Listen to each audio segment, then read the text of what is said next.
Hi everyone, today I'm going to review the book Rural Business Woman. So this is a collection of 16 real-life business stories of a woman who created and developed successfully a business while living in the middle of nowhere, aka rural Australia.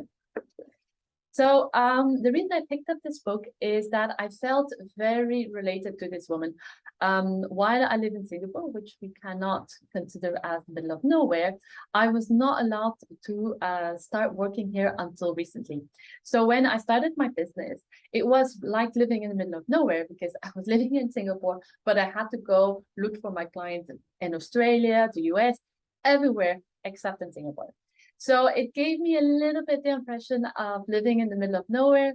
And I was hoping to get some tips and advice on how to deal with this situation as good as possible. Another reason is that also many of my writing coaches are themselves living in this situation, whether it's in Australia or in the US or even in France. More and more business owners decide to go live on the countryside, but that has, of course, its particular challenges in the meaning that you can build up your business only from an online perspective. So let's dig into the review. The first very positive point I found about this business book is that it is real-life business stories.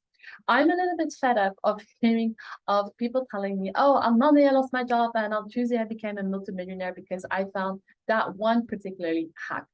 Now, in this book, people are honest, raw, share your gripping experience, but also show you that even with all of these obstacles, if you continue going and put in the hard work, at one point or another, it will result in a successful business.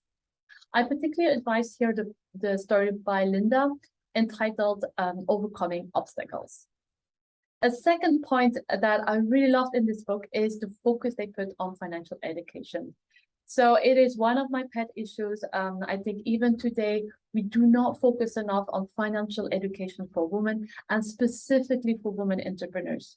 So I really loved that there's, again, an entire chapter explained in simple terms how to read, for example, your statements, how to set up healthy bookkeeping.